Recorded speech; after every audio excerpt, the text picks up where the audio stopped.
Guys, we need an update. So I think last time I spoke to you, the situation was we had some viewings we wanted to do to then decide whether we were going to put in an offer. So I was out in London yesterday. I had a meeting and then a screening in the evening. It was pouring with rain, so I was just hiding in shops because I, for some reason, decided I didn't need to bring an umbrella with me that day. Anyway, so I get a call when I'm in Primark from one of the estate agents who I was doing the viewings with saying, the flat we were going to see tomorrow, it was tomorrow then, the owners can't decide whether he actually wants to sell it now or whether he might just rent it out instead. So we'll have to potentially wait a week or two while he figures that out. And I just went, look, we've already risked losing one we really like because we thought that property might be better.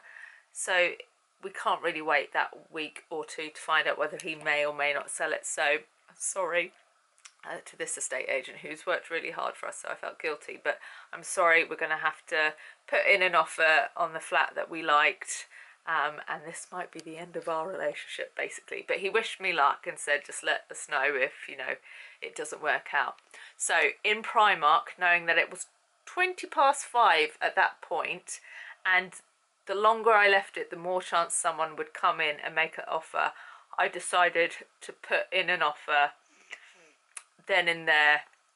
So yeah, with a few calls beforehand just to check I was putting everything I needed in the email and stuff, I fired over an offer because I wanted to just get in before the guy left the office.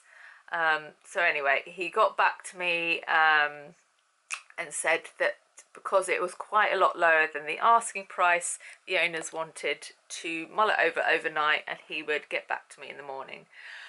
So a bit of a restless night, to say the least. And then at about 10:30 in the morning, we got an email saying that it'd been declined, but if we could raise it, how much did they want us to raise it? This is where my math skills are going to fail me. 6.5 grand, they wanted more.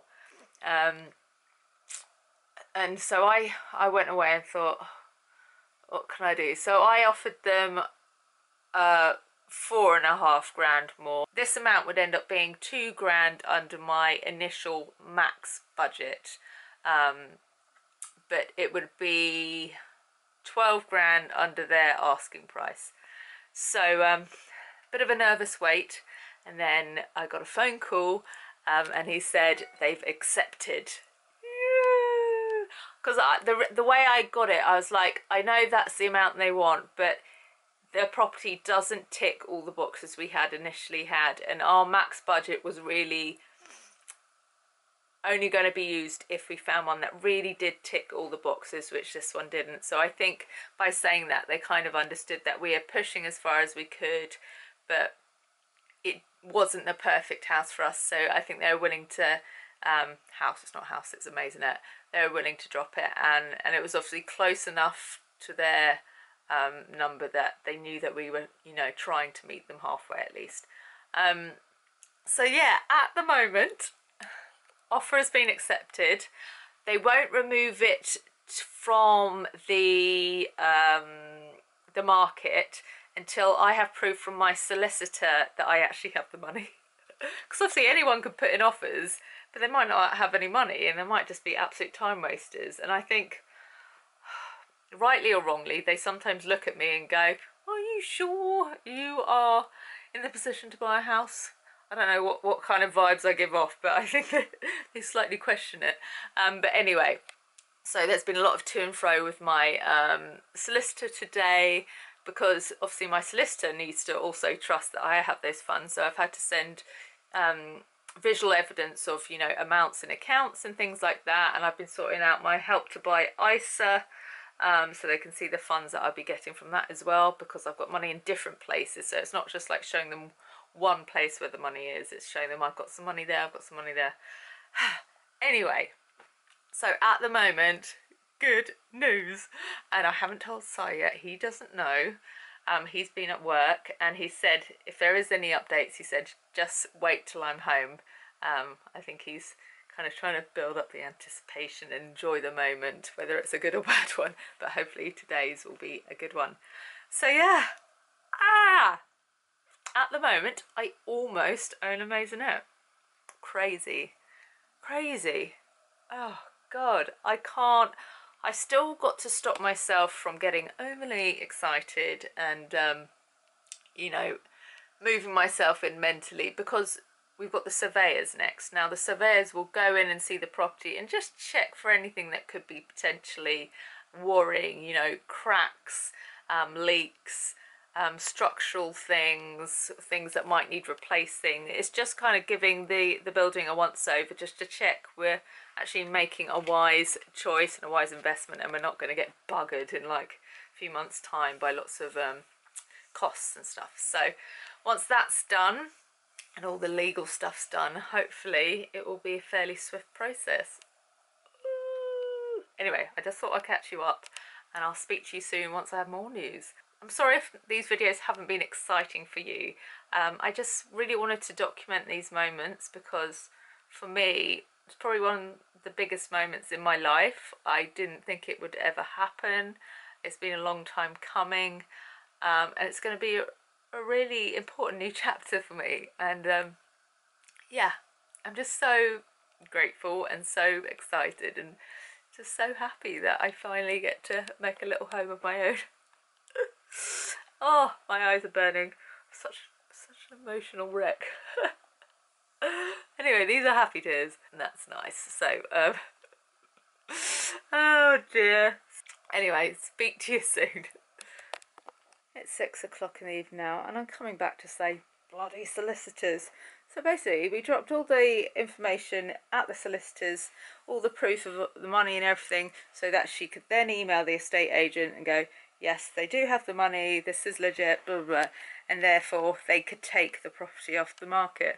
I emailed the estate agent at 5:30, just, you know, to be truly efficient and just check that she sent it over. It goes, no, I'm still waiting for it. So I give the solicitors a ring. Oh, sorry, she's left the office. She left at 5:30. By this point, I don't know, it's 5:35. And I was like, well, is there someone else that can help? Because this was meant to be done today, this afternoon. You've had all day to do it. Oh, sorry, that no one will be in till tomorrow morning. So I'm literally risking losing this property because someone hasn't sent one email that could have taken like 2 minutes. Very annoying. And what's even more annoying is we went for the solicitors because in their thing they say that they're really quick and efficient, and also they're more expensive, and we went for the more expensive one thinking it's better to go with someone that's really good and reliable, and they've let us down on day one. I tell you what, if I lose this flat because someone puts in a bigger offer while it's still on the market, I just don't know, I'm going to be fuming. When I rang them and she said she'd gone out the office, my voice did that thing where, you know, where it goes a bit, it sounds like you're upset, but it's a mixture of upset and angry, and you're like, ooh, and I almost couldn't keep it together just because so annoyed. Anyway, so that's the update. So I don't feel relaxed really now, and I will have a bit of a sleepless night again. Oh, all this is very stressful. The thing is, even if it gets taken off the market, there isn't anything stopping someone else that's already viewed it to come in and put in a bigger offer than mine, and the owners of the house going, actually, we're going to go with them instead. We could be literally weeks down the process, and that could still happen. So it's going to be a tense few weeks, I think, until contracts and things have exchanged. Oh, they do say this is one of the most stressful things in life, don't they? They say divorce, wedding, buying a house are the 3 most stressful things. Ugh. I'm exhausted. Okay, hopefully we'll have some good news tomorrow. What a mixed day, mixed emotions, my God.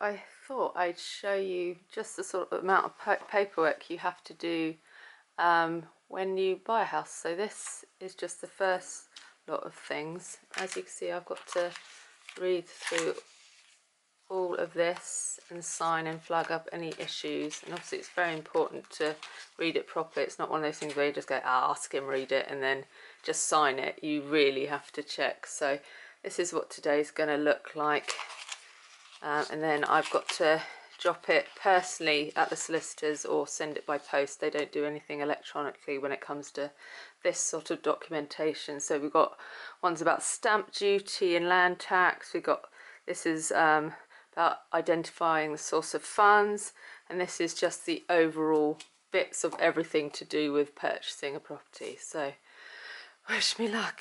So I'm now pretty much on top of that paperwork I showed you, but we got even more paperwork through. But the surveyor has been paid, things have been signed, so that can all happen. That's happening next Tuesday, which is 4 days away. So by Tuesday we should know if there's anything severely wrong with the house. In the meantime, I'm going to book a plumber and electrician to visit the property, just to give the boiler a once over and just to check the electric, so we can be assured that when we move in, that's not going to be another surprise thing that could sting us financially. So yeah, more to do, but getting through it slowly but surely. So it's Sunday, we both got the day off, so we decided to come to Guildford because the Debenhams here has a Swoon Editions concession, and we want to have a look at some sofas, so that's what we're going to do today. Started to look at more sofas. Oh, can't wait. Who knew looking for sofas was so difficult? Is this the sofa dance? It's a sofa dance. Get ready to sell some sofa dance. Woo! So I got distracted by blenders. Love a good old food processor. Is that one of your exciting purchases for our new home? Actually, yeah. Just deciding whether to go for this type of thing, where you can, like, you know, do soups, you can mix some stuff, or do you go for a bit more of a taller shaped jug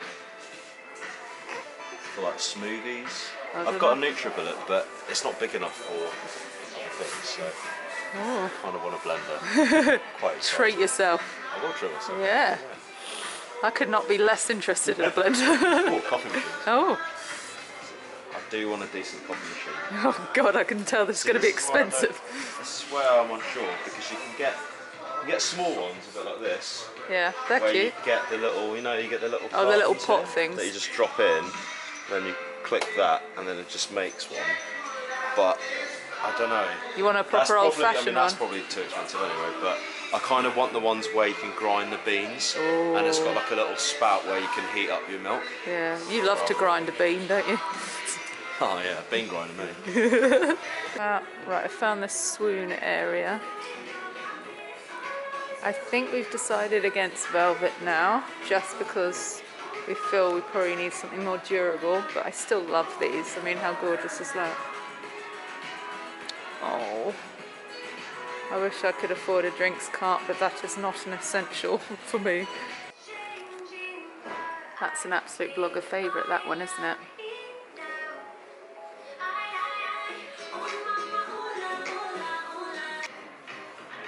If we had the money, we would love this cabinet. It's so dreamy.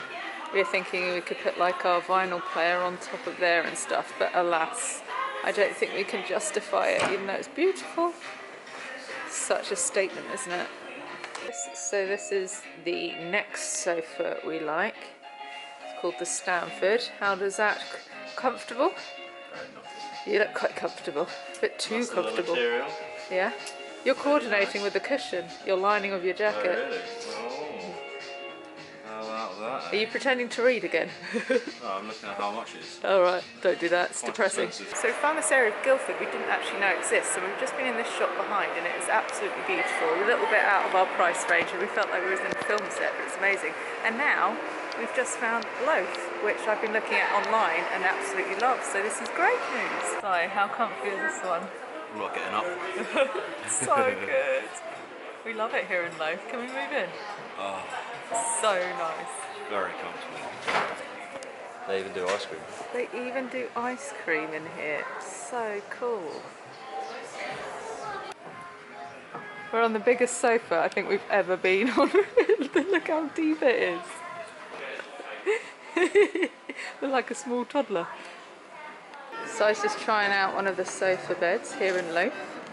It looks really good actually, like a proper one, rather than just kind of like a board that you sleep on. It's got like proper mattress and springs. And this is the chap nap sofa it's called. Paperwork I showed you. So this is the next lot that came in that I had to read through. It goes on and on and on. I don't think people realise, if you do this all properly and you're really vigilant, how much paperwork it really you have to go through. I think I'm being extra cautious and reading through everything, and maybe some people scan through it, but that's just the way I do things. But yeah, it's a lot, and apparently I'm going to get that amount all over again because the sellers actually sent over documents that were too old and they need to send over updated ones, so I've got to do it all again, which is a bit of a mishmash of stuff in this vlog, but all house related stuff, so I hope you found it interesting. I've got a lot to catch up on with you, so I'm going to put that in the next vlog. It's all about the survey results, so keep your eyes peeled for when that goes live, and yeah, you'll find out what we've got in store next. Thanks for watching, and I'll see you in the next video.